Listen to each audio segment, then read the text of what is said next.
How do you know if you're already psychic? Um, Most people have different things that happen to them in their life that let them know from an early age. Some people don't develop it till later in life. It just depends on your soul path. But you'll have experiences like you'll have dreams and then they'll come true. Or you'll have a feeling about somebody and then it will always turn out that your feelings are right. Like, I don't have a good feeling about that guy, and then that guy's not good. Then every time you do have a good feeling about somebody, that's also right. You might see things. Maybe when you were a child, you saw imaginary friends, or you saw fairies or pixies, or you might have been able to talk to animals or plants when you were little. You might have had a special connection with a friend or a relative when you were growing up, where you just knew what they were thinking, or it was almost as if you didn't have to talk to talk.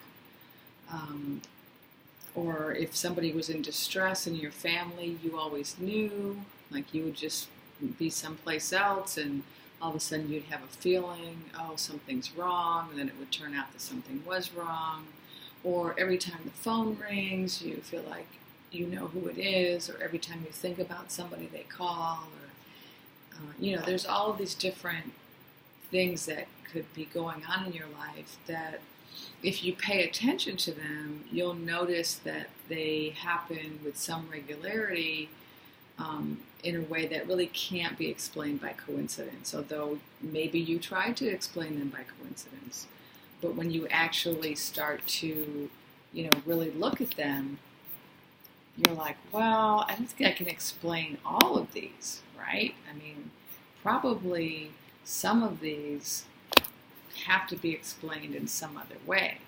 So, you have hunches, they end up being true. You can tell when people are lying to you. You can tell when something is likely to happen, not likely to happen. You have hunches or gut feelings about things which aren't really based on the evidence. Either you don't have evidence or the evidence contradicts what you feel, but your feelings end up being more accurate than the evidence. Those are all signs that you already have some psychic gifts.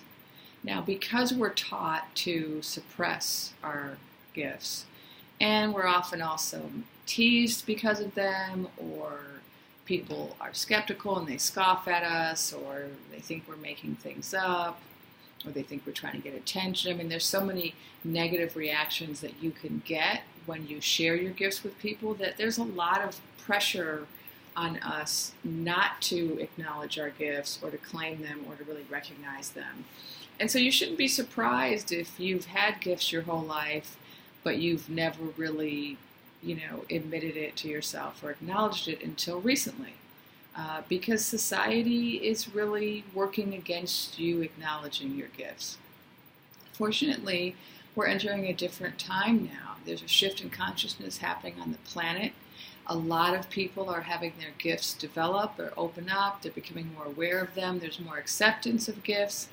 There are more people being born with gifts. You've heard about these indigo children, these children who have these amazing gifts that we haven't seen in earlier generations. The time is right now for people actually to embrace their gifts and to share their gifts, and people are more receptive. And so think back kind of on your life and maybe make a little inventory of your life, of some of these experiences that you may have already had that really show you that you've always had some gifts.